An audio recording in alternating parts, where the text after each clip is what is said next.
Je voudrais que nous ouvrions nos Bibles, s'il vous plaît, dans le livre de Jean. J'ai failli dire John. Je ne sais pas ce qui m'arrive. Seigneur, si c'est un signe, ta servante est prête. Jean 2. À partir du premier verset, je lis les écrits. 3 jours après, virgule, il y eut des noces à Cana en Galilée. La mère de Jésus était là et Jésus fut aussi invité aux noces avec ses disciples. Le vin ayant manqué, la mère de Jésus lui dit, 2 points, ils n'ont plus de vin. Jésus lui répondit, femme, qu'y a-t-il entre moi et toi? Mon heure n'est pas encore venue. Sa mère dit au serviteur, faites ce qu'il vous dira. Or, il y avait là 6 vases de pierre destinés aux purifications des Juifs et contenant chacun 2 ou 3 mesures. Jésus leur dit, remplissez d'eau ces vases. Et ils les remplirent jusqu'au bord. Puisez maintenant, leur dit-il, et portez-en à l'ordonnateur du repas. Et ils en portèrent. Quand l'ordonnateur du repas eut goûté l'eau changée en vin, ne sachant d'où venait ce vin, tandis que les serviteurs qui avaient puisé l'eau le savaient bien, il appela l'époux et lui dit, tout homme sert d'abord le bon vin, puis le moins bon, après qu'on s'est enivré. Toi, tu as gardé le bon vin jusqu'à présent. Tel fut à Cana, en Galilée, le premier des miracles que fit Jésus. Il manifesta sa gloire et ses disciples crurent en lui. Que la parole de Dieu soit bénie. Est-ce que nous pouvons l'acclamer, s'il vous plaît?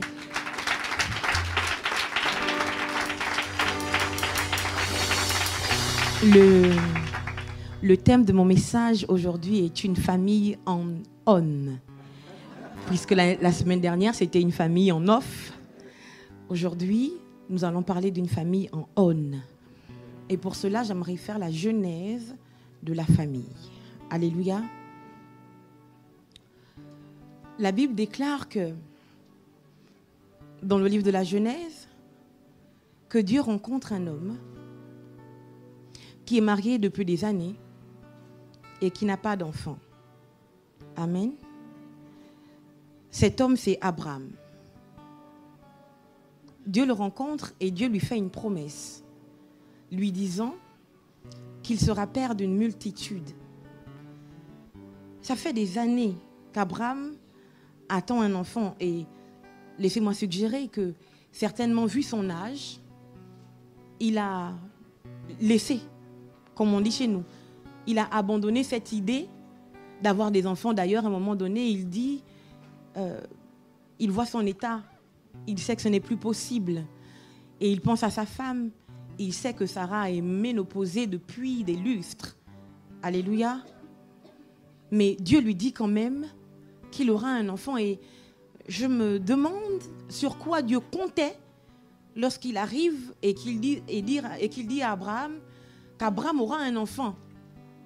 En fait, tu ne peux pas venir parler à un vieil homme qui a une femme toute vieille et lui dire que sa femme sera enceinte. Ça veut dire que Dieu compte bien sur quelque chose. Alléluia. Et cette chose, c'est quoi? Je n'en sais rien si je le sais. Dieu ne craint pas qu'Abraham dise, mais ça ne va pas. Qu'est-ce qui t'arrive? Non. Déjà, premièrement, Abraham ne connaît pas Dieu. Alléluia. Deuxièmement, Dieu lui dit quelque chose d'impossible et de choquant. Amen. Je disais donc que Dieu devait certainement compter sur quelque chose. Alléluia. Et moi, j'ai envie de suggérer que Dieu comptait sur la foi d'Abraham. Qu'est-ce que j'essaie de dire? J'essaie de dire qu'avant que Dieu ne parle à Abraham, Abraham avait la foi.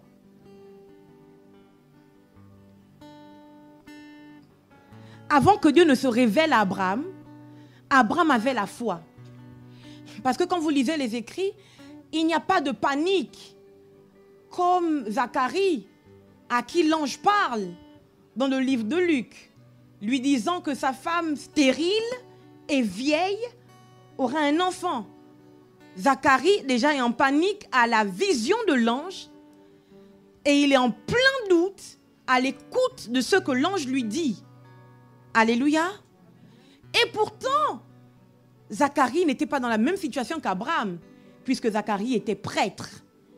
Alléluia. Donc Zacharie était censé pratiquer la foi, puisque la Bible déclare que Zacharie et sa femme respectaient minutieusement la loi de l'Éternel. On peut respecter la loi sans avoir la foi. Et je prie dans le nom de Jésus-Christ de Nazareth que ce ne soit jamais notre partage de respecter la parole sans avoir la foi. Pourquoi? Respecter la parole sans avoir la foi ne nous emmène nulle part, ne fait pas avancer les choses. Qu'est-ce que j'essaie donc de dire? C'est que, en réalité, ce qui donne de la vie à la parole que nous écoutions, c'est la foi que nous manifestons vis-à-vis d'elle. Alléluia. Abraham donc, moi je pense, je le suggère et je le crois, qu'Abraham avait la foi. J'ai envie de le dire mieux. Si Abraham descend d'Adam, Abraham avait la foi. Alléluia. C'est juste que il n'y avait pas encore un élément pour que cette foi se manifeste. Je comprends donc que pour que la foi se manifeste, il faut qu'il y ait un élément déclencheur. Alléluia. Et je pensais que c'était la parole, mais je lisais mal. Alléluia. Je comprenais mal.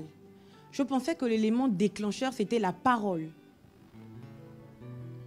La Bible dit que, car la foi vient de ce qu'on entend. Alléluia. Et ce qu'on entend vient de la parole de Dieu. C'est le livre des Hébreux qui le dit. C'est vrai. Alléluia. Mais moi, je comprends que la foi ne vient pas seulement de ce qu'on entend. Moi, je comprends que la foi vient et prend vie par ce qu'on a et ce qu'on est à l'intérieur de nous. Je le dis mieux. Si ce qu'on entend vient de la parole de Dieu, c'est majeur de redire le passage, parce que le passage dit « car la foi vient de ce qu'on entend et ce qu'on entend ». Le « et », c'est pour éliminer toute autre chose que la parole. Et ce qu'on entend vient de la parole de Dieu. Alléluia. Or, comment Abraham a fait pour croire, ou du moins pour avoir la foi, comme je l'ai dit précédemment, avant d'avoir entendu Dieu? Moi, je crois que c'est parce que nous sommes chers. Si tu es cher, c'est que tu as une parole. Je le dis mieux. Si tu es cher, c'est que c'est Dieu qui t'a façonné. Et si Dieu t'a façonné, c'est qu'avant que tu n'entendes la parole, il a inscrit à l'intérieur de toi sa parole. Alléluia.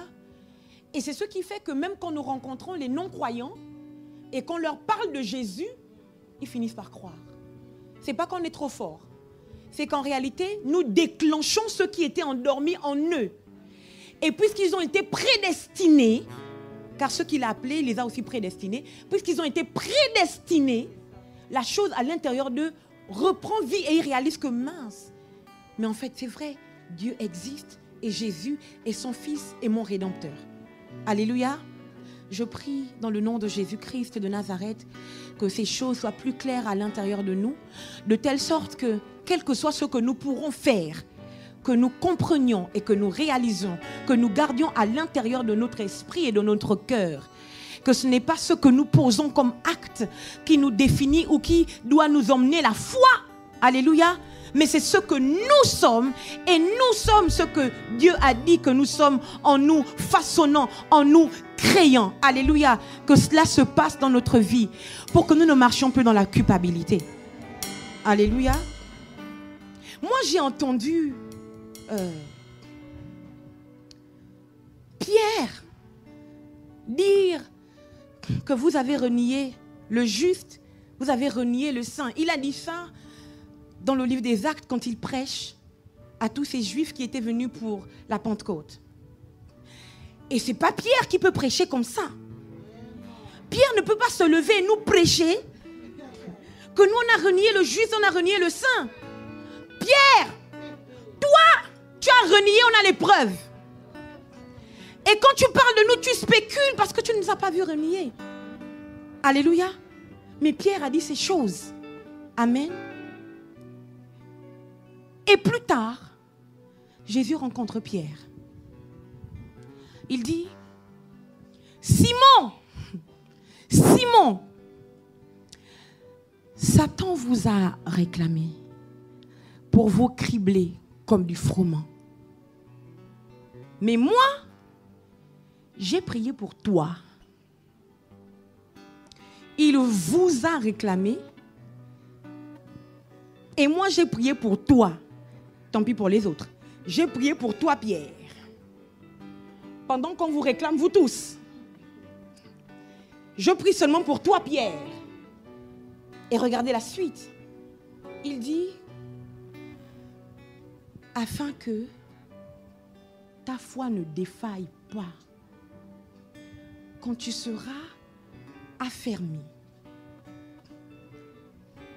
Affermis tes frères. C'est extrêmement grave. Jésus dit ces paroles à Pierre après que Pierre l'ait renié.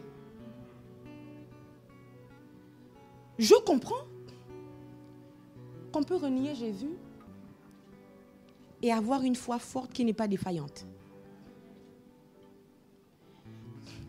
Jésus n'a pas dit, j'ai prié pour toi pour te redonner la foi. Il a dit, j'ai prié pour toi afin que ta foi ne défaille point. Ça veut dire que quand Pierre reniait Jésus, il avait la foi. Après avoir renié Jésus, il avait la foi. Pendant qu'il reniait, il avait la foi. Bon. Si Pierre qui a renié avait la foi, pourtant Jésus a dit, Jésus a dit que si vous me reniez devant les hommes, je vous renierai devant mon Père.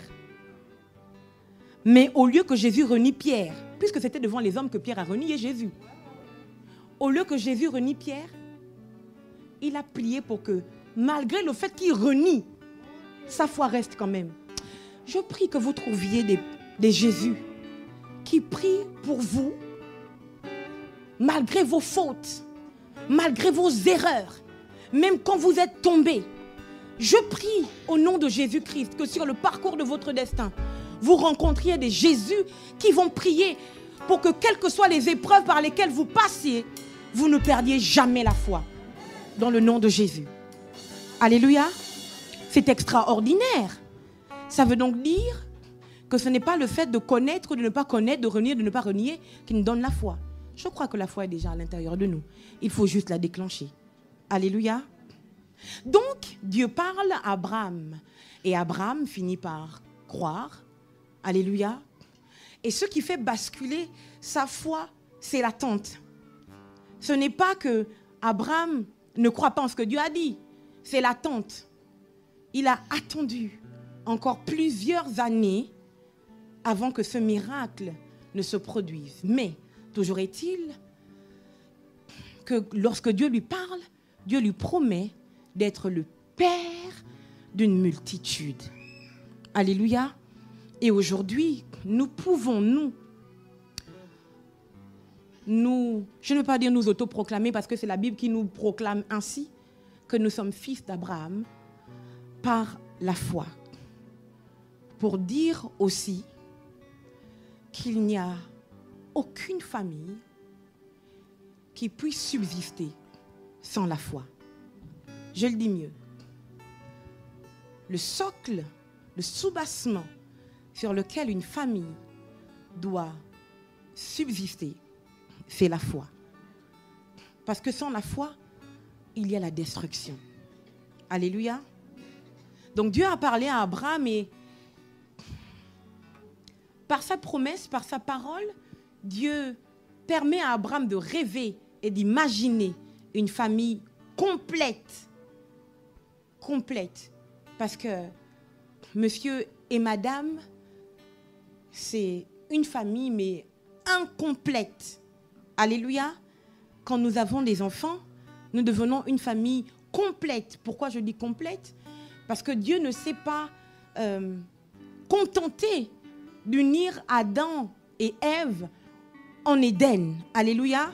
Dieu a complété leur union en leur disant « Multipliez-vous ». Alléluia. Vous comprenez donc que dans le plan divin de Dieu, Ève avait déjà été la pièce qui permettrait à Adam d'avoir une descendance. En fait, lorsque Dieu les crée, Dieu avait décidé que c'est Ève qui allait tomber enceinte et pas Adam. C'est pour ça qu'il dit multipliez-vous. Pour dire que quel que soit le bagage de semences qu'Adam peut avoir, s'il n'y a pas Ève, il n'y a pas multiplication. C'est pour ça que je parle de famille complète. Je ne sais pas si je parle à quelqu'un. Donc je continue mon propos. Abraham a pu rêver, alléluia, d'avoir une famille. Je pense que ce rêve devait être mort. Mais quand Dieu lui a parlé, Abraham, ne nous ment pas. Ça t'a redonné de l'espoir. Alléluia. Il a recommencé à rêver. Ma prière ce matin, c'est que Dieu vienne vous parler à propos d'un sujet que vous avez abandonné. Et que ça vous redonne la force de rêver et d'imaginer. Parce que je crois que Dieu est aussi dans l'imagination et dans le rêve. D'ailleurs, Joseph a beaucoup rêvé.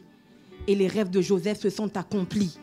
Je prie dans le nom de Jésus-Christ de Nazareth que parce que Dieu vous aura parlé sur une situation qui vous échappait jusqu'ici, je prie que vous recommenciez à rêver et que la puissance de Dieu emmène votre rêve à réalisation dans le nom de Jésus-Christ de Nazareth. Amen. Abraham a rêvé et tout en continuant de marcher, il gardait son rêve à l'intérieur de lui en espérant, alléluia, qu'il s'accomplisse. Amen.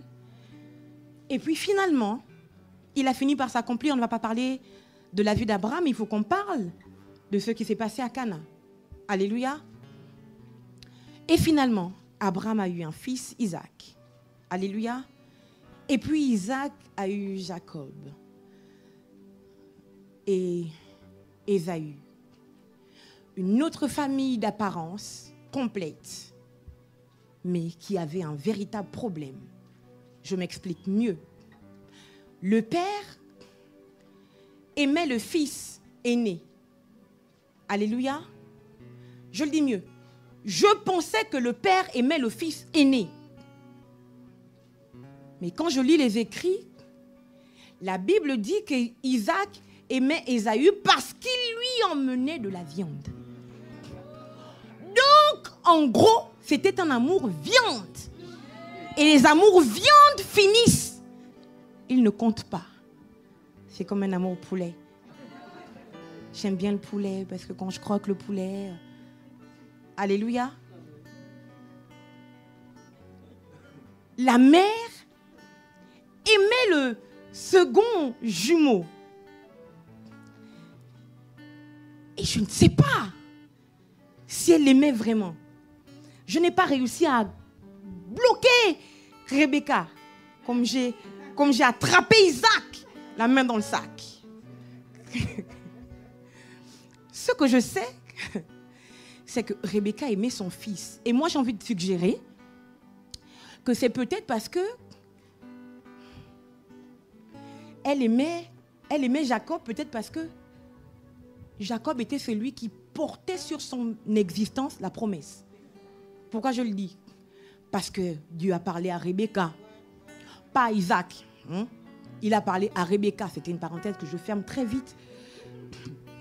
En disant à Rebecca que tu as 2 nations dans ton ventre. Le plus grand sera assujetti au plus petit, c'est clair. C'est-à-dire que Dieu, c'est pas un devin qui lui a parlé. Comprenez la spiritualité de Rebecca. Elle n'est pas allée voir chez nous au Gabon, on dit un ganga, pour le ramener, parce que je vis en Europe, Elle n'est pas allée voir un devin. Non, c'est Dieu lui-même qui lui parle.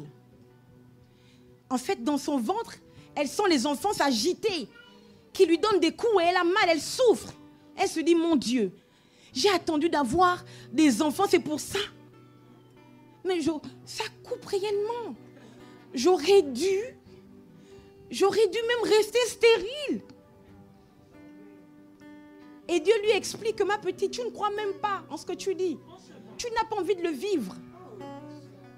Et il lui explique qu'en réalité, il y a la bagarre dans ton ventre parce qu'il y a deux nations extrêmement graves. C'est-à-dire que moi, je pensais que quand on est une famille, on est un seul peuple.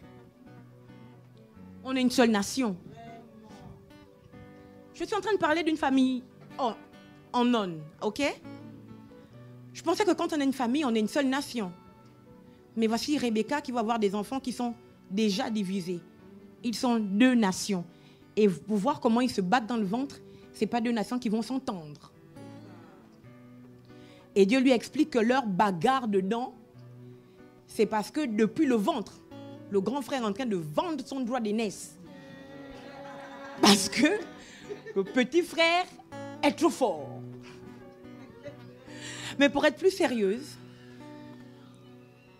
il y a une lutte dans le ventre de Rebecca et Dieu lui-même parle à Rebecca. Ce qui prouve sa spiritualité, c'est que Dieu lui parle. Alléluia. Et je veux suggérer que finalement, l'amour qu'elle a pour Jacob, c'est parce qu'elle réalise que Jacob est celui qui porte la promesse.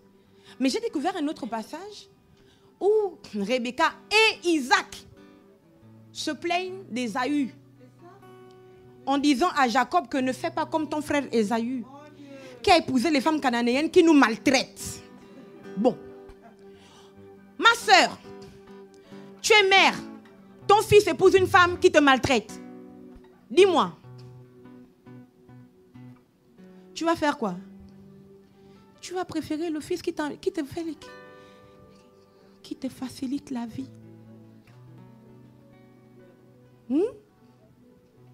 Bon. Finalement, Isaac bénit son fils Jacob en bénissant l'odeur d'Ésaü. Parce qu'il dit, la voix, c'est celle de Jacob, mais les mains sont celles d'Ésaü. Après, il dit, approche-toi d'abord, que je te baise. Et il dit, ça c'est l'odeur d'Ésaü qui était sur ses vêtements. Et quand il commence à bénir, il dit, l'odeur de mon fils est semblable à un gars sincère. C'est-à-dire que, il dit, au cas où, c'est pas Ésaü, je vais passer par l'odeur. Puisque Dieu a béni l'odeur d'Ésaü, c'est normal qu'à la fin, Ésaü soit riche. Et que Jacob est quand même toujours en train de lutter. Parce que Ésaü dit que moi aussi l'Éternel m'a béni. Donc Isaac, très spirituel et très élevé, il s'est dit c'est pas grave. En bénissant, je touche certainement Jacob. Mais il faut que quelque chose se passe aussi pour Ésaü. L'odeur. Et l'odeur, ce n'est pas les vêtements d'Ésaü qui les ont fabriqués. C'est le corps d'Ésaü. Et lui avait déjà béni son odeur. Et donc, à la fin des fins, vous comprenez que Dieu ne peut pas vraiment nous détester. Même quand il a dit « j'ai haï Ésaü », moi je crois que Dieu est incapable d'haïr. Parce que tu ne peux pas me dire, Seigneur, que le gars que tu as haï, tu l'as béni au point qu'il refuse les richesses que Jacob lui envoie. Mais donc, si Dieu a fait ça pour Ésaü, qu'il a soi-disant haï, attrapez Dieu à la gorge. Et dites-lui que je ne veux plus compter les pièces. Et ne me dis pas que tu es incapable de m'augmenter financièrement ou matériellement. Parce que tu m'as montré qu'Ésaü que tu détestais, tu l'as béni. Ésaü nous a dit que moi aussi l'Éternel m'a béni, donc c'est l'Éternel. Dans sa haine, Seigneur, si c'est un signe, si tu veux me détester, c'est pas grave. Tant que tu me bénis comme Ésaü, on est bon. Est-ce que nous pouvons acclamer le Seigneur?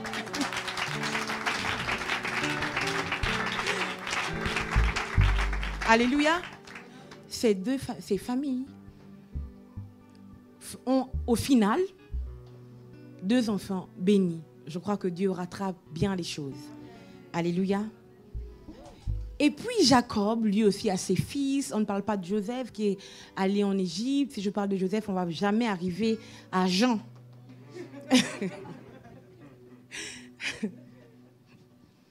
11h22, on risque de ne pas arriver à Jean. Il vaut mieux que je ne parle pas de Joseph. Donc finalement, Joseph, courtement, va en Égypte. Et Joseph sauve toute sa famille de la mort. Alléluia. C'est majeur. Pourquoi? Parce que s'il n'y a pas de Joseph, on n'arrivera jamais à Jean 2. Alléluia.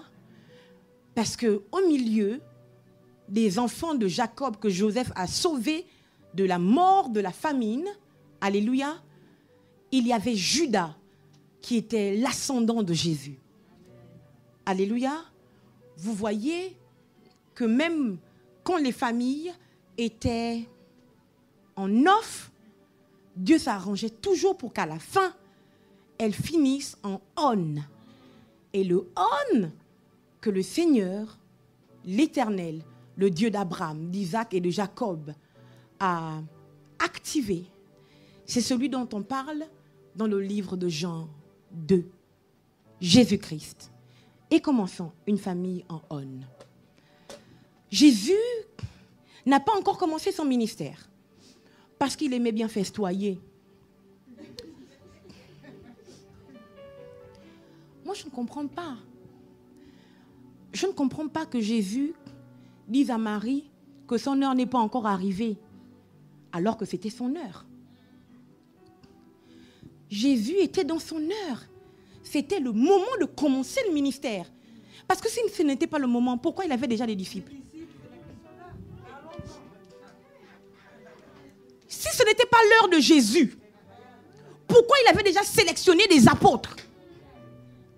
Mais il avait déjà les 12. Est-ce que vous comprenez qu'il avait déjà les 12 à ce moment à Cana pendant qu'il buvait?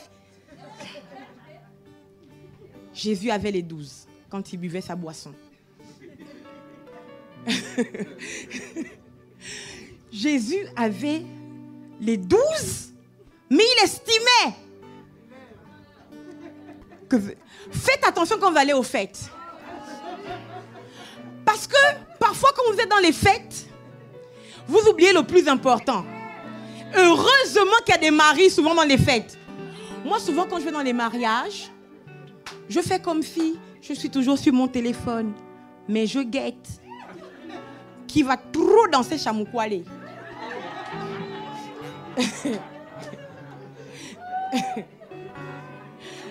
Quand je regarde que lui là, il a encore un comportement bah ouais. Soit je rentre dans le secret de ma chambre avec son nom pour dire à Dieu que Seigneur, je t'en prie, fais quelque chose. Soit je vais le voir moi-même. Et je dis que c'est ton heure. Sors de la position de tirquier.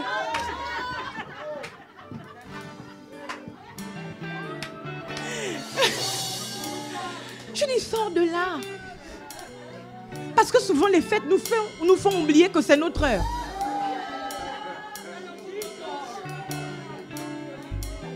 On est dans un mouvement. On oublie que c'est notre heure. Et il répond à Marie. Vous voyez que Jésus a... Je ne sais pas s'il était déjà... Parce qu'il dit à sa propre mère, femme. Et la Bible corrige Jésus, regardez. Il dit à sa propre mère. Jésus lui répondit. Non, depuis le verset 2. Et Jésus fut aussi invité aux noces. Non, verset 1. La mère de Jésus était là. La Bible insiste. Premièrement, la mère de Jésus était là. Verset 4. Jésus répond, femme, Qu'y a-t-il entre moi et toi? Mon heure n'est pas encore venue. Tu comprends? Et tout de suite, la Bible corrige vite. Sa mère dit au serviteur, sa mère. La Bible a commencé au premier verset, la mère de Jésus était. Jésus arrive au verset 4, il dit c'est une femme. Je ne la connais pas. Je vous dis attention quand vous êtes dans les fêtes. Et juste le verset qui suit, la Bible redit vite, pardon les gars, c'est la mère. Sa mère dit au serviteur, faites ce qu'il vous dira. Est-ce que vous comprenez? Les fêtes, on doit faire attention.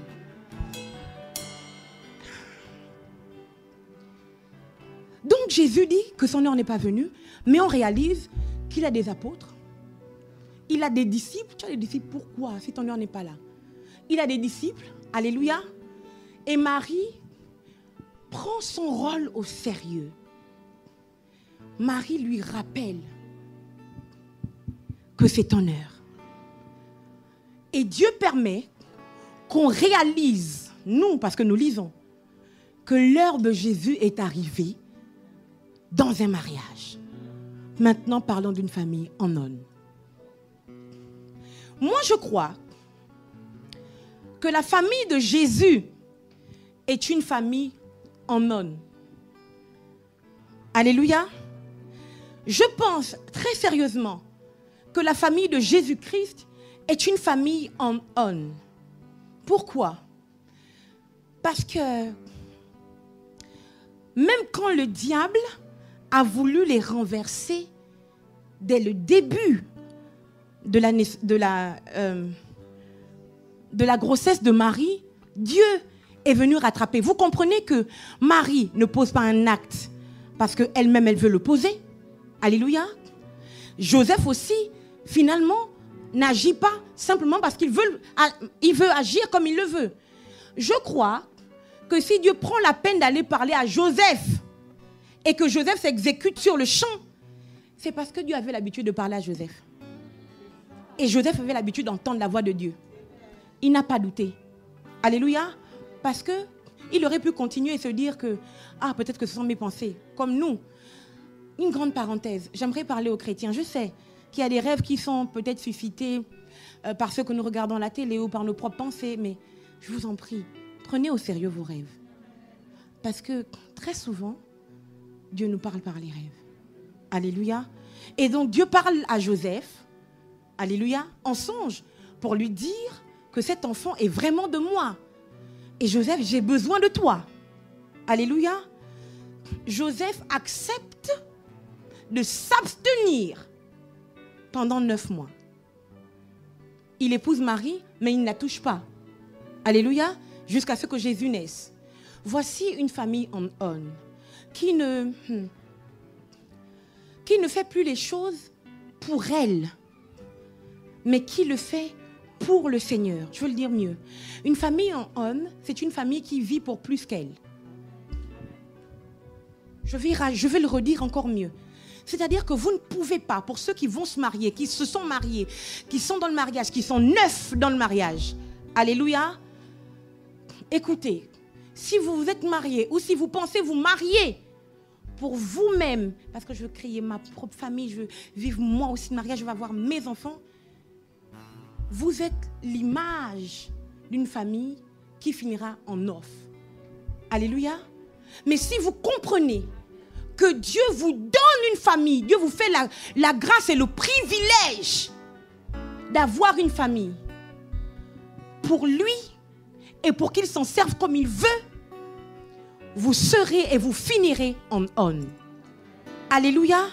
Et je prie vraiment que ce soit le partage des personnes qui m'entendent aujourd'hui dans le nom de Jésus. Alléluia. Joseph donc décide d'agir parce que Dieu lui parle. Alléluia. Mais c'est majeur, pourquoi aussi? Parce que Joseph accepte de porter la honte. Alléluia. De l'enfantement, de l'enfantement de Marie en dehors du mariage. Alléluia. Les gens ne sont pas dupes. Ils vont dire que mais ils se sont mariés il y a 2 semaines ou il y a 1 mois. Comment elle, le ventre est déjà fort comme ça? Le ventre est déjà bien sorti comme ça, comment? Les gens réalisent qu'il y a un problème. Alléluia. Mais Joseph accepte. Pourquoi? Parce que, un, il aime Dieu. Et deux, il aime Marie. Et il est prêt à tout pour elle. Alléluia. J'espère que les maris ici comprennent le statut visé que je suis en train de leur faire. Vous devez être prêt à tout pour vos femmes. Prêt à tout. Et quand je dis tout, c'est le tout de Dieu. Alléluia. Prêt à tout pour elle. Si vous n'êtes pas capable d'être prêt à tout selon le Seigneur pour votre femme, ne vous mariez pas. C'est mieux. Parce que si vous vous mariez dans cet état, votre famille sera en off. Alléluia. Mais si vous voulez être une famille selon Dieu, s'il vous plaît, soyez prêts à tout pour votre femme. Amen. Selon le Seigneur. Alléluia. Joseph donc accepte de porter cette honte, qu'on sache que elle est tombée enceinte hors mariage. 1, 2, il accepte de se sacrifier pendant 9 mois. Qui ici va célébrer des noces? Bon, vous allez me dire, bon, on peut attendre un jour. Moi, je suis en train des mariés me dire, on est mariés, mais ça fait une semaine qu'on ne s'est pas touché. On veut faire un vœu à l'Éternel. Écoutez. Écoutez, c'est pas une fiction. Des gens, oui, ça fait une semaine. Mais sérieusement, une semaine, on ne s'est pas touché, on fait un vœu à l'Éternel. Écoutez, les vœux à l'Éternel, faites-le avant le mariage. Parce que après le mariage, et dans le mariage, il n'y a aucun vœu qui tienne. Faites d'autres vœux, on donne l'argent, on donne ceci. Mais le corps, on ne fait pas le vœu avec le corps. Et mes frères, si votre femme vous dit non, parce que moi j'ai fait un vœu à l'Éternel, faites. Touchez-la. Si l'Éternel est fort, il viendra vous parler. Si c'est un homme. Et comme ce n'est pas un homme, il ne viendra jamais vous interdire. Touchez vos femmes comme vous voulez. Touchez vos femmes comme vous voulez. L'Éternel, ce n'est pas un homme. Il n'a pas besoin de ton corps, ma soeur. C'est ton mari qui a besoin de ton corps. Ce n'est pas l'Éternel. Dans tes histoires de je fais le vœu à l'Éternel, mets ça de côté. Et les maris disent au Seigneur qu'on est sur la terre. Tu ne connais pas nos problèmes. Est-ce qu'on peut acclamer le Seigneur?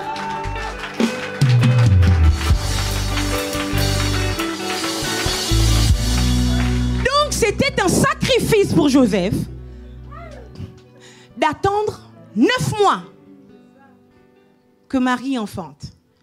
Et je veux le dire pour nos frères catholiques, juste après l'accouchement de Marie, Joseph et Marie se sont connus. Et Joseph et Marie ont eu d'autres enfants. Et du coup, Marie n'est plus vierge. Je ferme donc la parenthèse et je continue.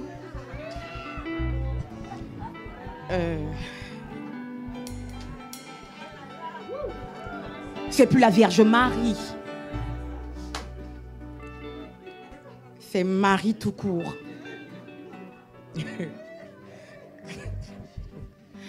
Je ne sais pas si je parle à quelqu'un ce matin. Je dois certainement vous parler. Alléluia. Il se sacrifie donc. Il attend 9 mois. Et puis finalement, après ces 9 mois, il peut jouir de sa femme comme il le veut. Alléluia. Et Jésus-Christ grandit et il se retrouve là, en Jean 2. Et c'est là que Jésus va commencer à exercer réellement son ministère. Je vais le dire mieux. La Bible déclare que lorsque Jésus a fait ce miracle de changer l'eau en vin, la Bible dit que Dieu manifesta sa gloire et ses disciples crurent en lui. Je comprends donc que le ministère de Jésus, ce n'était pas seulement montrer qu'il est trop fort. Alléluia. Le ministère de Jésus, c'était de faire que Dieu manifeste sa gloire, mais plus encore que les hommes croient en lui. Si Jésus ne suscitait pas la croyance en lui, il aurait échoué. Alléluia. Si Jésus ne suscitait pas, n'emmenait pas les gens à se tourner vers Dieu, il aurait échoué. Qu'est-ce que j'essaie de dire? Jésus n'a pas agi pour que les gens l'acclament. Alléluia. Jésus a agi pour que les gens croient. Parce qu'on peut vous acclamer sans croire en vous. Alléluia. Jésus a agi pour que les gens croient. Et pour que la gloire de Dieu se manifeste. Et là, j'ouvre une grande parenthèse. Dieu va certainement vous emmener à faire des exploits. Comprenez que Dieu emmène toujours les gens à faire des exploits pour que les gens croient en lui. Alléluia. Donc, je refuse de chanter. Et puis, les gens ne croient pas plus en Jésus. Je refuse de prier. Je refuse de briller dans mon lieu de travail. Et les gens ne croient pas en Jésus. Et là, je parle aux gens qui vont dans le monde séculier. Parce que c'est facile de faire que les gens croient en Jésus quand on prêche ici ou quand on chante là. Maintenant, la vérité, c'est quoi? C'est que les gens doivent croire en Jésus dans chacune des sphères dans lesquelles Dieu vous envoie. Ça veut dire que vous ne pouvez pas briller dans votre lieu de travail et vous ne dites jamais que cette intelligence, ce génie vous vient de Jésus. Ah oui? C'est qui Jésus? Et là, la brèche vous est ouverte, vous commencez à annoncer l'évangile. C'est pour cela que vous devez accomplir votre ministère pour que les gens croient en Jésus-Christ parce que la gloire de Dieu se serait manifestée. Amen. Jésus donc avait un objectif, c'était de faire que les gens croient et que la gloire de Dieu se manifeste. Amen. Et il va le faire pour la première fois dans une famille qui est en train de se créer. Maintenant, lisons. Le vin ayant manqué, verset 3 de Jean 2, la mère de Jésus lui dit, ils n'ont plus de vin. Jésus lui répondit, femme, qu'a-t-il entre moi et toi? Mon heure n'est pas encore venue. Sa mère dit au serviteur, faites ce qu'il vous dira. Or, virgule, il y avait là 6 vases de pierre, destinés aux purifications des Juifs et contenant chacun 2 ou 3 mesures. Pour qu'une famille soit en on comprend donc qu'il lui faut du vin. Alléluia. Mais je le dis encore mieux. On peut être une famille que Dieu est en train de créer et manquer quand même de vin. On peut être une famille dans laquelle Dieu est et il manque de vin. Mais c'est majeur de comprendre cela. Pourquoi? Parce que ce n'est pas parce qu'il vous manque du vin dans votre famille que vous n'êtes pas une famille en homme. Alléluia. Ce qui va faire que vous soyez une famille en off, c'est que vous ne sachiez pas vers qui aller pour ramener le vin. Alléluia. Une famille en homme a Dieu à l'intérieur d'elle. Et même quand Dieu est là, il peut arriver qu'on n'ait plus de vin. Ce n'est pas une fatalité. Alléluia. Pourquoi? Parce que si vous avez Dieu dans votre famille, vous réussirez à finir en on.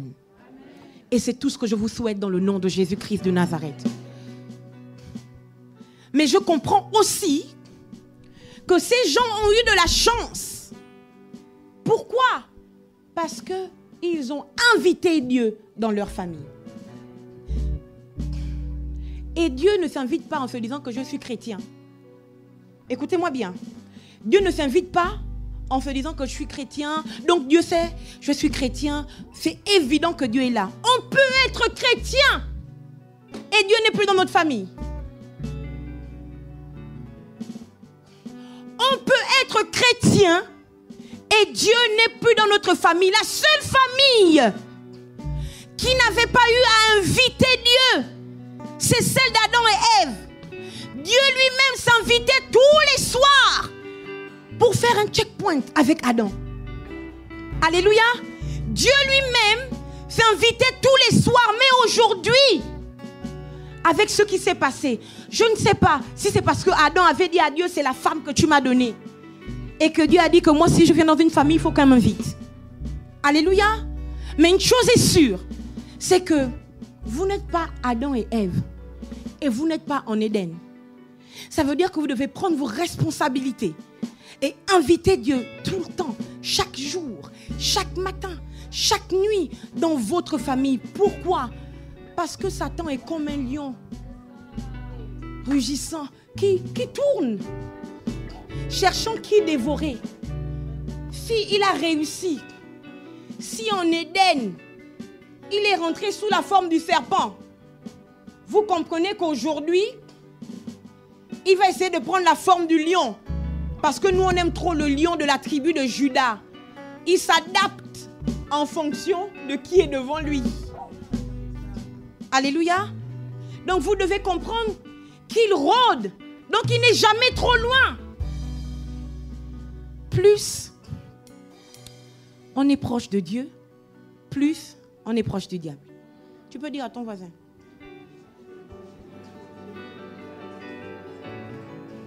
Ça veut donc dire que vous devez veiller chaque jour à dire à Dieu, Seigneur, prends le contrôle de ma famille. Seigneur, je me suis réveillée ce matin. Tu es toujours le maître de ma famille. Alléluia. Ces gens ont eu la grâce d'inviter Jésus dans leur mariage. Alléluia. Et la famille se crée dans le mariage. La famille se crée dans le mariage. La famille se crée dans le mariage. Alléluia. Et Dieu n'a pas dérogé à cela. C'est pour ça que, au lieu d'être seulement des serviteurs de Jésus, nous sommes son épouse. C'est le seul moyen qu'il a de faire qu'on s'appelle la famille de Dieu. Alléluia. La famille se crée dans le mariage. Et dans ce mariage, ils ont invité Jésus. Alléluia. Et malgré le fait que Jésus était dans ce mariage, il est arrivé un moment où il manquait de vin. Or, aucune famille ne peut être on sans vin. Alléluia. Le vin, c'est le symbole de la joie, de la réjouissance. Mais le vin, c'est aussi le symbole de l'amour. Alléluia. Et aucune famille ne peut être une famille on sans amour. Alléluia. Et je vais le dire mieux. Vous allez dire, moi c'est vraiment fou. C'est curieux. Je vois des gens qui disent, moi c'est pas grave et tout. Moi franchement, là je peux le reconnaître. Mon mari m'aime. C'est vrai que je suis malheureuse, mais mon mari m'aime. Il y a un problème. Il y a forcément un boulon qui a sauté. Tu ne peux pas avoir ton mari qui t'aime et puis tu es malheureuse. Je vais te dire pourquoi. Parce que moi-même, je suis une femme. Je sais que quand on a conscience que notre mari nous aime, quels que soient les malheurs qu'on peut vivre dehors, on s'en fiche. On devient Wonder Woman, Superwoman. C'est-à-dire que, alléluia, tu peux pas dire, je peux reconnaître quand même, oui, mon mari même c'est vrai, mais je suis malheureuse. Il y a un problème, il n'y a plus de vin. Il n'y a plus de vin. L'amour là, il y a quelque chose qui ne tourne pas rond. Alléluia. Aucun homme ne peut dire que sa femme l'aime et puis il est malheureux. Parce que quand la femme aime son mari, tout de suite elle va lui être soumise. Quand une femme aime un homme, vous vous battez pour rien, hein, mes frères. Je vous explique. Quand vous vous dites que si je lui donne l'argent, ça va, vous vous fatiguez. Oui, mais donnez quand même l'argent. Ah oui, donnez quand même. Et elles vont accepter. Parce que c'est ce qu'elles doivent faire. Écoutez, vous vous dites que c'est pas grave, je lui donne l'argent, je prends soin d'elle, je m'occupe de ses besoins. C'est pas ça aimer sa femme. C'est pas ça aimer sa femme. Et je vous le prouve clairement dans la vie. Il y a des gens qui vont voir des prostituées. Ils leur donnent de l'argent. Alléluia. Il y a même des gens qui ont des prostituées attitrées. Comment on appelle ça? Les escortes. Ils s'occupent d'elles. Ils les mettent dans le luxe. Vous pensez qu'ils les aiment? Non. Ne transformez pas vos femmes en escortes. Non. Ne transformez... Vous vous dites que mais je ne comprends pas. Pourtant je lui donne tout. Pourquoi elle ne m'est pas soumise? Pourquoi elle n'est toujours pas heureuse? Elle n'a pas besoin de votre argent. Elle a besoin de vous. Vous devez savoir rentrer. Alors, comment était ta journée? Tu as pu t'en sortir pour ceci, pour cela? Ah, il s'intéresse à ça. Alors, tu as pu... Ah, il s'intéresse à ça. Quand il arrive, prendre dans les bras. Et ne me dites pas que c'est européen. Ne me dites pas, si c'est européen, arrêtez de chanter que prends-moi dans tes bras, Seigneur. Parce que Dieu n'est pas européen. Non. Ne me dites pas que ça c'est l'Occident. C'est pas l'Occident. C'est pas l'Occident. Avant qu'on ne sorte et qu'on ne soit livré à la terre, qu'on ne soit forcé de vivre nous-mêmes avec notre propre corps, on était toujours dans la chaleur d'un corps. On était dans la chaleur de Dieu. Quand Dieu nous a sortis pour nous mettre dans le sein de notre mère, on était dans la chaleur de notre mère. Et quand un enfant naît, dès qu'il sort du ventre, il est dans la chaleur de la sage-femme, la chaleur du médecin, dans les mains du médecin. Jamais on abandonne l'enfant sur le couffin, il se débrouille. Donc le corps a besoin de la chaleur. Et quand on est femme, on a besoin de la chaleur de nos maris. On veut qu'ils nous prennent à nos bras. On veut qu'ils nous prennent à nos bras. Voilà. Fâchez-vous comme vous voulez. On veut vos bras, messieurs. Franchement. Non, parlons-en les amis. C'est ça vous faites. Et puis vos femmes trouvent d'autres personnes pour les prendre dans les bras. Après vous allez les exposer sur internet. Non. Excusez-moi. Et mesdames,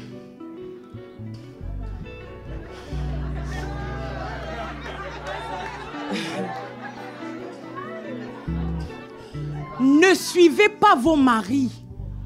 Quand ils vous font croire qu'ils n'aiment pas les câlins, ils aiment. Allez-y dire à votre mari que pasteur Chola dit que tu aimes les câlins. Allez, je te câline. Ils aiment. Il n'y a aucun homme qui va me dire que sa femme ne veut jamais le toucher, jamais être à côté, jamais il trouve ça normal. C'est pas normal, c'est anormal. Donc câlinez-le. Chérie, chérie. Moi j'aime bien Glenn parce que Glenn est le seul qui me câline. Vraiment les câlins c'est ça.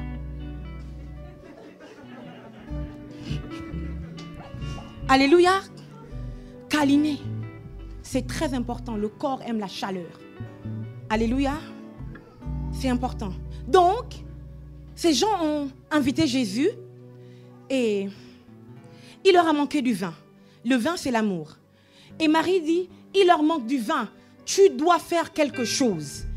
Alléluia. Une famille en on peut manquer de vin. Mais pour avoir le vin, elle doit savoir aller vers Jésus. Et vous allez découvrir c'est qui Jésus dans une famille en on.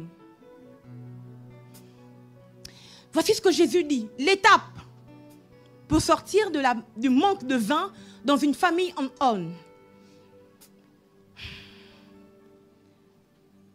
Or, il y avait là 6 vases de pierre destinés aux purifications des Juifs, contenant chacun 2 ou 3 mesures. Jésus se sert des vases de pierre, de terre. Alléluia. Si je dois le ramener dans le monde naturel, Jésus va toujours se servir d'un homme pour ramener le vin dans votre famille. Alléluia. Mais de la bonne manière. Écoutez, ce n'est pas parce qu'il manque du vin que vous trouvez que votre mari ne vous regarde pas trop ou que votre femme ne vous est pas soumise, que cela vous donne le droit d'aller dehors. Non. Si vous voulez que Jésus ramène le vin dans votre maison, vous devez passer par la sanctification et la purification. Ça veut dire que même si votre mari est devenu bizarre, Même si votre femme n'arrive plus à vous respecter, vous devez vous faire ce qui est juste. Continuez d'être droit. Et ce qui est juste, c'est de respecter les principes de Dieu. Alléluia. Ce n'est pas parce qu'il ne vous parle plus que vous devez vous faire parler par quelqu'un d'autre. Ce n'est pas parce qu'elle ne vous respecte plus que vous devez aller vers une autre femme parce qu'elle a l'air de trop vous respecter. Alléluia. Je ne sais pas si je parle à quelqu'un. Amen. Que Dieu nous protège de ce genre de choses dans le nom de Jésus. Alléluia. La vérité, c'est que lorsque vous êtes marié, la personne qui saura vous être soumise, c'est votre femme, de la vraie soumission. Parce que celle qui est dehors, elle est soumise parce qu'elle veut vous piéger. Épousez-la, vous allez voir. Quand elle deviendra femme, elle va vous montrer le feu. Mais parce que quand l'apôtre Paul parle, il dit femme, soyez soumise. Il n'a pas dit maîtresse, soyez soumise. Ça veut donc dire que le problème des femmes, et quand il dit femme, soyez soumise, il ne parle pas aux femmes célibataires. Il parle aux femmes mariées, parce qu'il dit mari, il dit d'abord mari, aimez vos femmes, et femmes ensuite, soyez soumises. Donc il parle dans le cadre du mariage. Ça veut dire que quand on n'est pas encore marié, on est fiancé, naturellement on se soumet. Parce qu'il y a quand même un peu de séduction dans ça. Alléluia. Vous êtes toute gentille, ça va, oui, je te sers. Oui, t'aimerais bien que je te serve. T'es allé à la préfecture aujourd'hui, t'es allé à la préfecture. Vous êtes très attentionnés. Et dès que vous êtes mariés, ça se complique. Pourquoi? Ça veut dire que dès qu'on devient femme de quelqu'un, ce que le diable veut attaquer, c'est notre soumission. Pourquoi? Parce qu'il sait que si on se soumet à notre mari, il va nous aimer encore plus. Et ça ne l'arrange pas si notre mari nous aime. Ce qui l'arrange, c'est que nos maris ne nous aiment plus, qu'ils nous délaissent pour qu'on soit obligés et forcés de parler avec le serpent. Mais au nom puissant de Jésus-Christ de Nazareth, ça n'arrivera dans aucune famille représentée ici. Parce que le Seigneur, notre Dieu, nous a déjà ouvert les yeux, que la puissance de la parole recadre tout le monde, ramène chacun des couples, chacun des conjoints à leur position dans le nom puissant de Jésus-Christ de Nazareth. Et le peuple de Dieu dit Amen. Ce n'est pas parce que votre mari ne vous aime pas que vous devez chercher qu'un autre homme vous aime. Alléluia. Celui qui saura vous aimer comme vous attendez là, c'est forcément votre mari. Et pour qu'il le fasse, continue d'être juste devant le Seigneur. Et le Seigneur le fera. C'est pour ça qu'ici, Jésus se sert des vases, de la purification. Alléluia.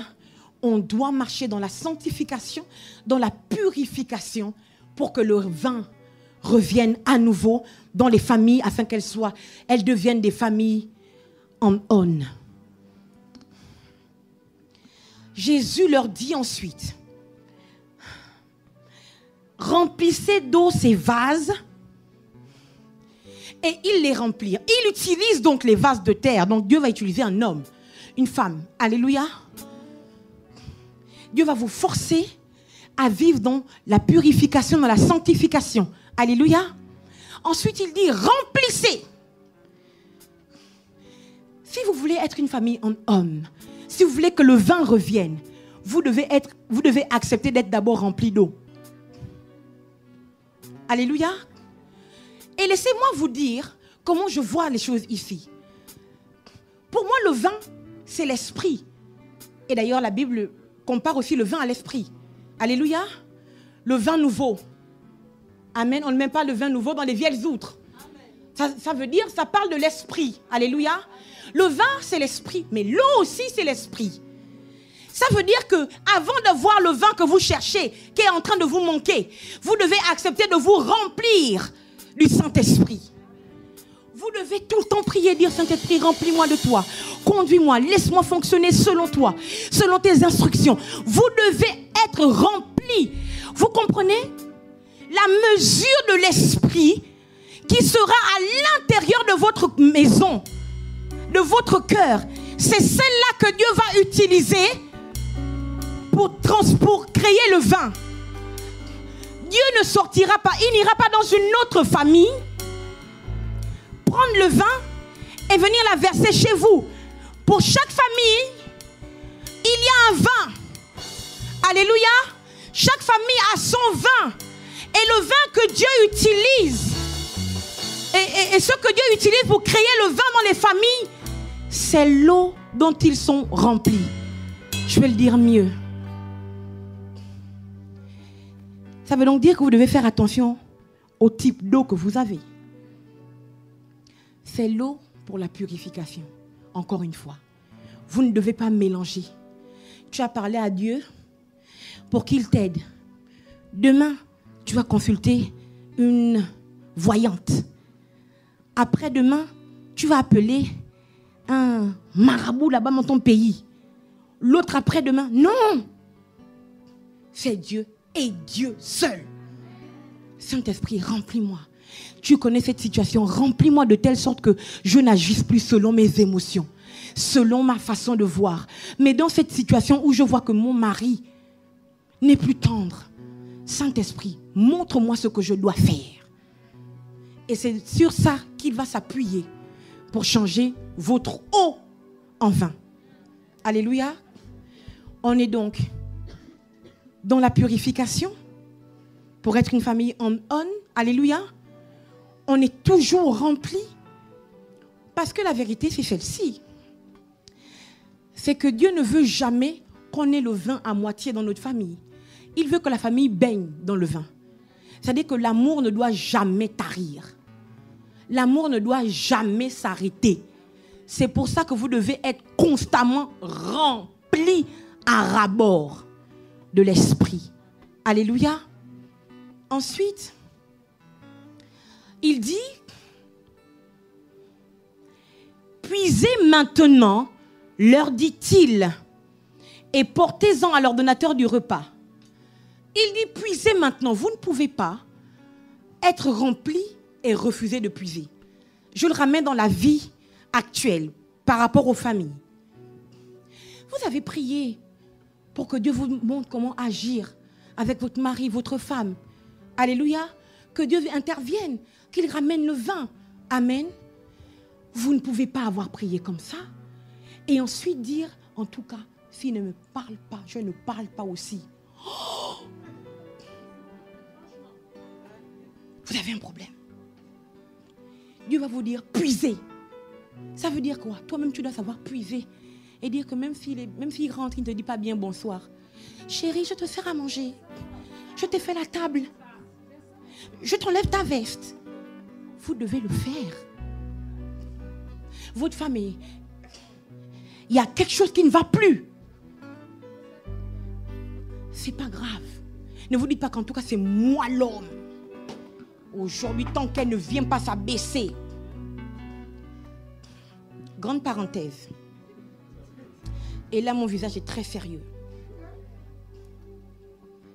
Quand il a dit, assujettissez et dominez, écoutez bien. Il n'a pas dit que Ève, tu t'abaisses pour qu'Adam domine. Il a dit que vous devez assujettir, vous devez dominer. Alléluia. Je le dis mieux. Quand il dit ton désir se tournera vers ton mari et lui dominera sur toi, il parle à Ève qui a péché. Il ne parle pas à Ève qui l'a créée. Il parle à Ève qui est modifiée par le péché. Alléluia. Donc quand Jésus revient te redonner une autre forme, tu n'es plus Ève modifiée par le péché. Alléluia.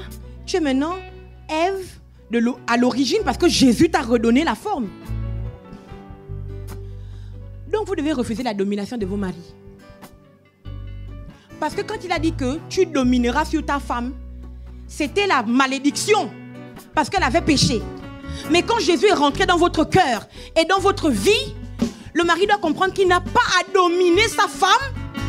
Et la femme doit aussi comprendre qu'elle ne doit pas se faire dominer par son mari. Elle doit se soumettre par amour pour son mari. Elle doit être bienveillante. Alléluia. Par amour. pas par domination. Un mari dominateur, c'est un diable. Parce que même Jésus ne nous domine pas. Jésus n'est pas un chef dominateur. Non. Jésus est un chef aimant qui veut que sa femme brille, qui veut que sa femme soit épanouie. Il n'y en a pas que pour lui. Et je le dis mieux, tu ne peux pas voir ta femme porter les packs de lait. Tu es assis en train de zapper la télé, les chaînes. Jésus a vu que sa femme était en train de porter le péché, c'était trop lourd. Il a dit, écoute, laisse-moi porter ça, c'est trop lourd pour toi. Toi, prends les petites choses, mais moi, je vais porter ce qui est trop lourd. D'où vient le fait que ta femme est déjà enceinte, ou bien elle est fatiguée, elle a pris le temps d'aller faire les courses, elle revient s'égarer avec la voiture. Papa, sors pour transporter les courses. C'est biblique, c'est biblique, c'est biblique et c'est biblique. Jésus n'a pas dit débrouille-toi toi-même avec ton péché et ta croix. Porte-la toi-même, tant pis. Non, non, non. C'est parce qu'il a dit, le péché est trop lourd. Si tu continues de le porter toi-même, ça va t'amener à la mort. Il est mieux que moi qui suis plus robuste. Je le porte pour que tu sois allégé et que tu vives. C'est ce qu'un mari doit faire. Quand ta femme est fatiguée, tu dois savoir dire, ah, t'as fait les courses? Oui.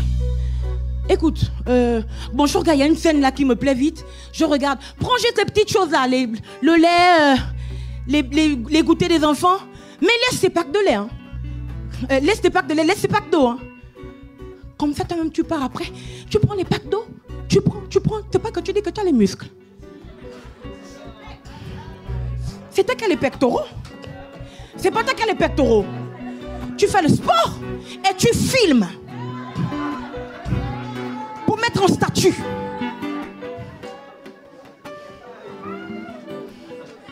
Filme-toi en prenant les packs. Pour que ta femme parte à ton statut et dire mon mari, ouais. Ça me sert à quoi que tu fasses tes pectoraux et à la maison tu ne prends pas les packs? C'est biblique, fâchez-vous comme vous voulez. Alléluia. Quand c'est trop lourd, portez. Et même dans une dispute, quand ça alourdit trop la maison, lâchez prise. Lâchez prise, c'est pas grave. Parce que c'est vous le chef. C'est vous le chef. Un chef doit savoir déceler que dans la maison, il y a une atmosphère trop lourde. La dispute, là, va nous tuer. Ma femme, écoute. On s'est disputé, on ne s'est pas compris. Voilà ce que moi je pense en tant que chef et c'est ce que je voudrais. Voilà. Je n'ai pas dit ça pour te blesser ou pour te faire du mal. Et si je t'ai blessé, je te demande pardon, ma femme. Elle-même seule va se dire que ah, mon mari, excuse-moi, moi aussi mes émotions, vraiment. En fait, la vie de couple est facile. Quand on accepte de marcher selon la parole. C'est difficile quand on veut marcher selon la chair. Alléluia. Je continue rapidement. Donc vous devez puiser. Savoir aller vers l'autre. Savoir abandonner ce qui vous détruit. Ce qui fait que vous ne vous parlez pas depuis des jours. Famille en on. Si vous voyez que vous êtes en off, le bouton on de la joie, du sourire, des taquineries et en off, allez-y mettre ça en on. Dis qu'à mon mari, quand je dis tu es encore fâché, toi aussi, pardon. Hein? Faites-le rire. S'il vous plaît, faites-le. Croyez-moi, Jésus ne viendra pas le faire. Jésus viendra vous dire que allez-y donner. Jésus va dire que tu vois, il est comme ça, non, fais ça. Jésus n'ira pas faire lui-même. C'est toujours vous qui l'enverra faire. Alléluia. Ensuite, la Bible déclare que quand ils ont apporté le vin, du moins l'eau changée en vin, et que c'est su maintenant, les serviteurs se sont rendus compte que l'eau est transformée en vin. Alléluia. Et l'ordonnateur voit que, oh, mais il n'y avait plus de vin. Mais là, il y a encore un nouveau vin qui arrive. Une nouvelle, de quoi, un cuvée qui arrive. L'ordonnateur dit, voici ce qu'il dit.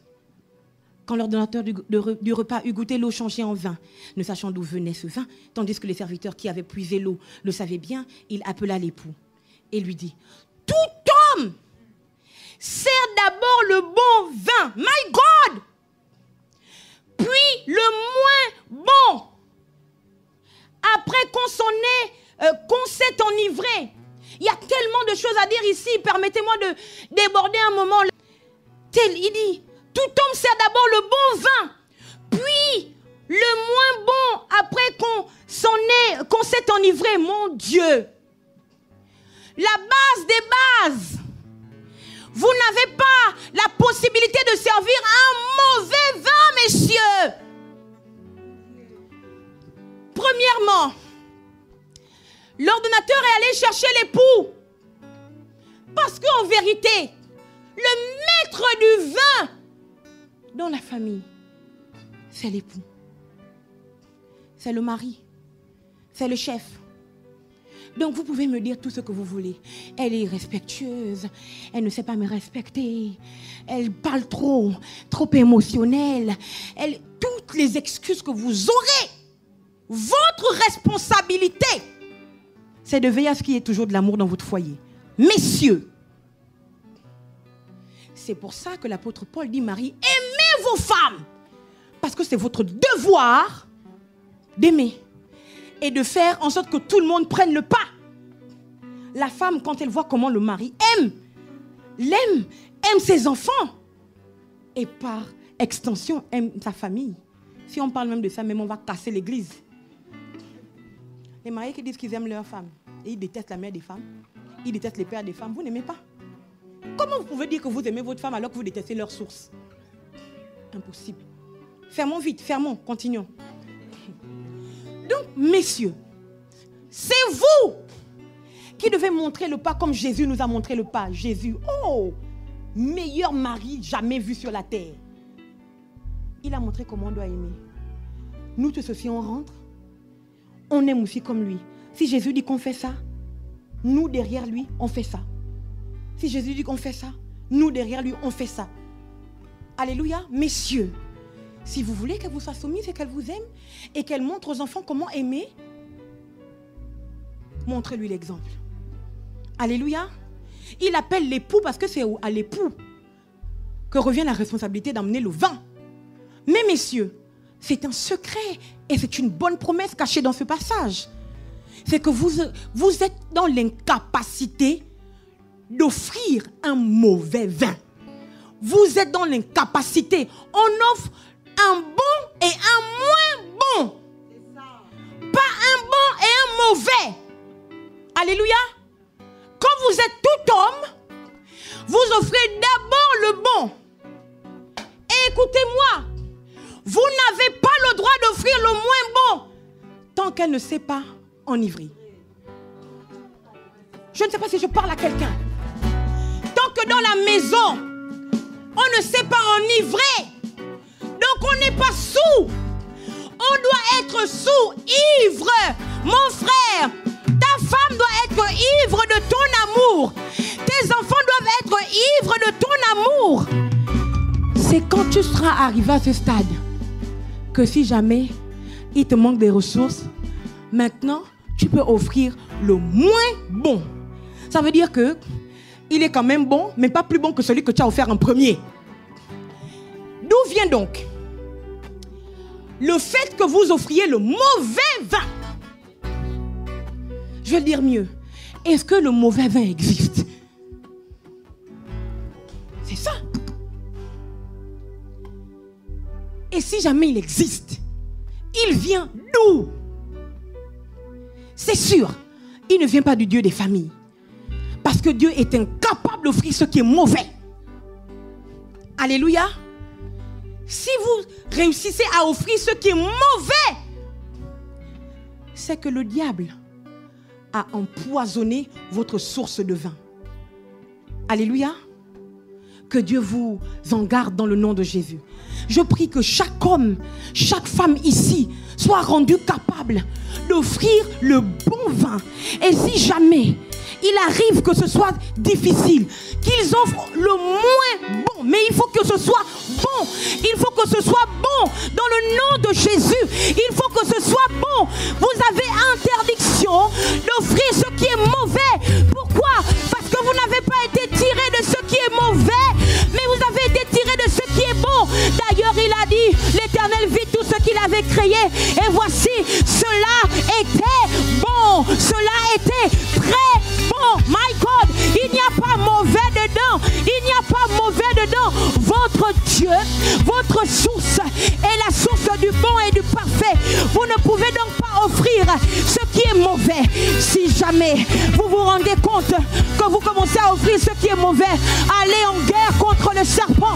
Allez en guerre contre le dragon. C'est le dragon qui a craché une eau sale, alors que l'eau est censée être propre. C'est lui qui a craché une eau sale pour engloutir la femme.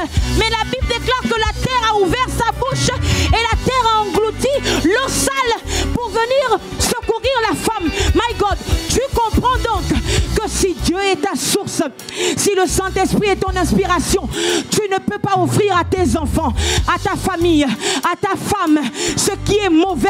Tu ne peux pas offrir à ton mari ce qui est mauvais, parce que Dieu va toujours t'emmener à offrir au moins le moins bon. Au nom de Jésus. Il dit, tout homme sert d'abord le bon vin.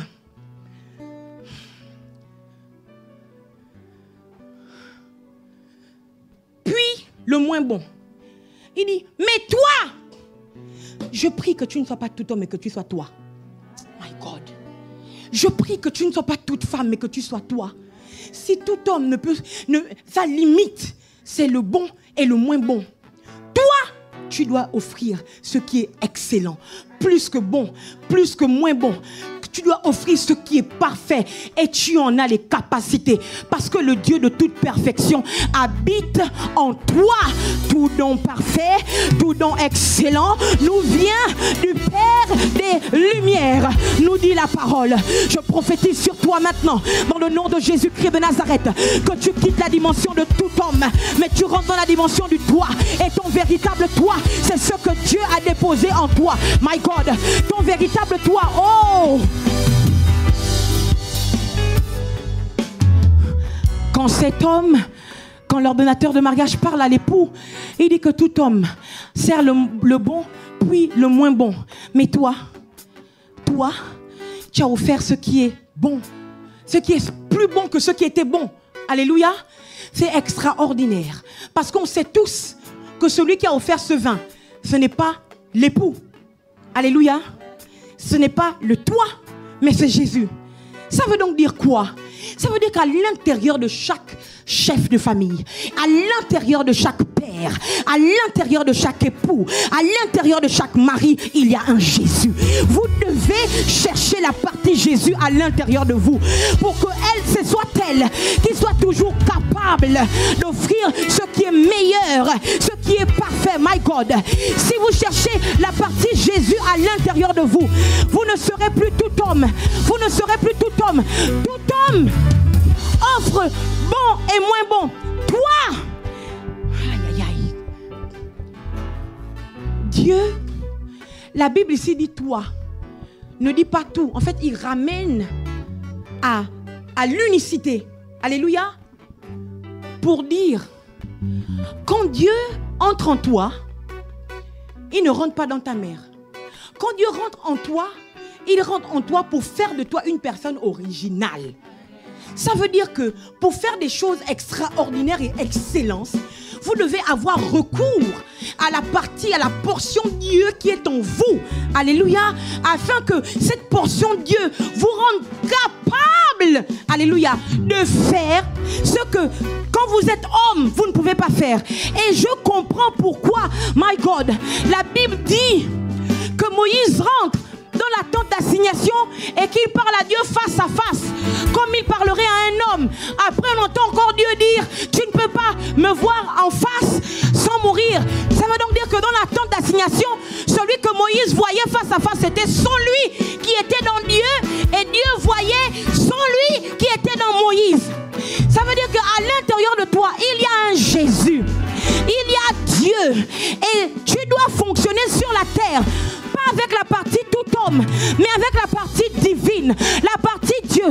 C'est la partie divine qui fait que même quand ta femme ne t'a pas respecté, tu l'aimes toujours. Tu veux toujours son bonheur. Et c'est ce que Jésus nous montre. Même quand nous avons péché, Jésus est mort d'avance. Puis il est mort pour nos péchés passés, présents et futurs. Jésus a d'avance neutralisé le péché qu'on va faire aujourd'hui, qui pourrait le pousser à ne plus nous aimer. Jésus, my God, Jésus, même quand on a menti, même quand on a trompé, même quand on a triché, Jésus continue de nous aimer. Il continue de nous donner le meilleur des vins. Il continue de prendre ses responsabilités. Il ne nous laisse pas tomber. Et c'est ça que tu dois chercher. Dire à Dieu, même si elle ne me respecte pas, je veux la chérir. Je veux l'aimer. Même s'il ne m'aime pas, Seigneur, je veux continuer de l'aimer, de lui être soumise. Je veux. Pourquoi? Parce qu'au final, la chose, ou plutôt, celui qui aime ton mari à l'intérieur de toi, c'est Jésus. Celui qui aime ta femme à l'intérieur de toi, c'est Jésus. C'est Jésus qui fait que tu n'es pas tout homme, mais tu es toi, le toi qui est uni à lui. Est-ce que nous pouvons nous lever, nous allons prier. Tu vas demander à Dieu, Seigneur, je ne veux plus faire par moi-même. Je ne veux pas que ce soit ma partie tout homme, non. Je veux que ce soit toi en moi qui aime, toi en moi qui pardonne, toi en moi qui sait chérir, toi en moi. Élève ta voix et prie, Seigneur. Remplis-moi totalement. Remplis-moi, possède-moi de toi. Remplis-moi de toi, Seigneur. Remplis-moi de toi pour que je sois le chef d'une famille on. Pour que je sois la seconde d'une famille en on. Élève ta voix, Seigneur. Fais que ma famille soit en on. Écoutez, quand Jésus a fait ce miracle, cet homme a cru que c'est le mari, c'est l'époux qui a emmené le vin. Vous comprenez qu'au milieu des hommes, au milieu des humains qui étaient là, cette famille était une famille on. Cet époux était un mari en on. Parce que, my God, Jésus a fait quelque chose. Pour lui, Jésus a fait quelque chose. Donc, à travers lui, Jésus s'est manifesté. À travers lui, est-ce que tu peux prier maintenant, Seigneur? Remplis-moi.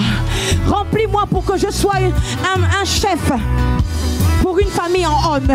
Remplis-moi, Seigneur, pour que je sache aimer ma femme. Remplis-moi pour que je sache aimer mon mari, aimer mes enfants.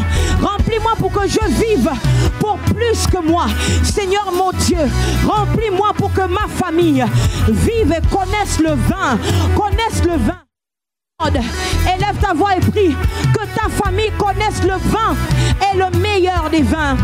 Qu'elle connaisse le vin et le meilleur des vins. Malega Gibreya Talamante, Loco Soto la Brasa. Oh, Shadaya, Limake Telebroso. Je veux toujours donner le bon vin, Seigneur. Les années ne sont pas, le nombre d'années n'est pas une raison pour que je donne le moins bon, Seigneur. Il a dit, tu as donné le bon vin jusqu'à maintenant, Seigneur, alors que je suis dans mon maintenant, my God, alors que je suis dans mon maintenant, je veux toujours donner le bon, donner le meilleur à mon mari, à mes enfants, à ma famille spirituelle. Je veux donner le meilleur éternel. C'est ma prière. Élève ta voix et prie vraiment. Prie de tout ton cœur. Demande au Saint-Esprit le bon vin. Demande au Saint-Esprit le bon vin. Demande-lui le bon vin. Shemama. Qu'il te remplisse afin qu'à travers ce qu'il a déposé en toi, il en suscite, il en crée un bon vin.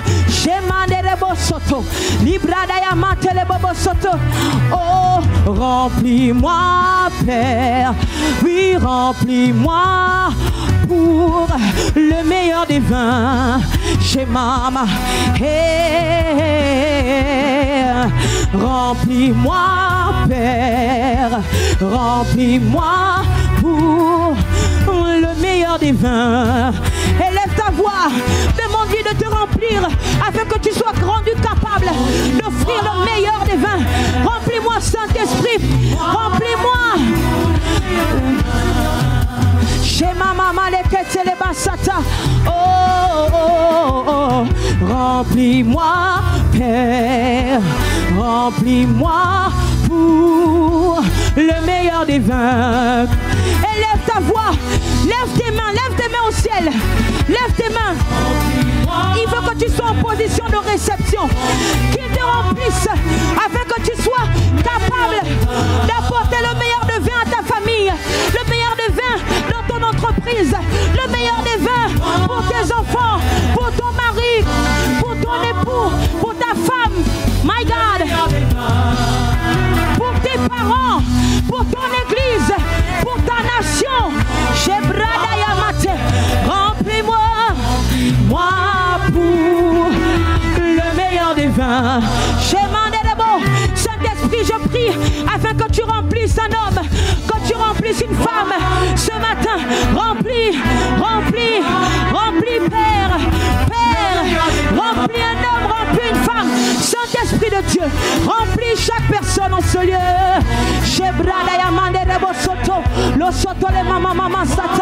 Est-ce que tu peux mettre ta main sur la tête maintenant et dire au Saint-Esprit de te remplir?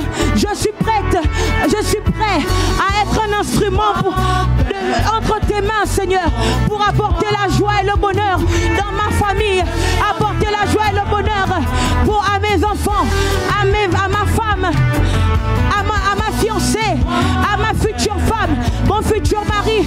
Vas-y, prie. Prie dans ton aujourd'hui pour influencer, impacter ton demain.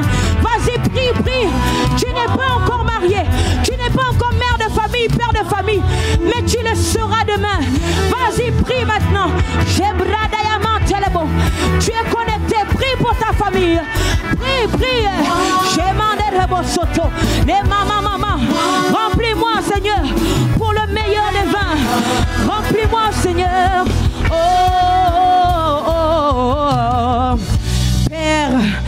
Père, mon Père éternel, mon Dieu, je te prie pour ce peuple. Seigneur, nous avons appris que c'est toi qui peux donner à un homme, à une femme, la capacité de produire le bon vin. Seigneur, je prie maintenant afin que tu les touches et qu'ils soient rendus capables, Seigneur, d'apporter le bon vin dans leur famille, d'apporter le bon vin dans leur entreprise, d'apporter le bon vin dans leur nation, d'apporter le bon vin dans toutes les sphères dans lesquelles tu vas les positionner. My God, Seigneur, nous refusons que les familles soient asséchées d'eau, asséchées de vin. Nous appelons, Seigneur, nous prions que le ciel s'ouvre et que l'eau coule en abondance. Oh, que le ciel s'ouvre et que le vin descende, tombe en abondance. Seigneur, que les pleurs s'arrêtent, que le rejet s'arrête, que les incompréhensions s'arrêtent. Seigneur, que le pardon, que les enfants pardonnent aux parents, que les parents pardonnent aux enfants, que les maris et les femmes se pardonnent mutuellement, que les conjoints se pardonnent. Nous sommes une famille en on, nous sommes une famille activée pour manifester la gloire de Dieu. Nous sommes une famille activée pour manifester la gloire de Dieu. Providence, acclame le Dieu qui t'a choisi, acclame le Dieu en poussant des cris de joie, acclame-le, my God. Reçois toute la gloire, Seigneur, reçois toute la gloire éternelle dans le nom de Jésus. Je te laisse maintenant apporter l'offrande de la parole. Vous êtes aux 4 coins du globe. Vous vous sentez provider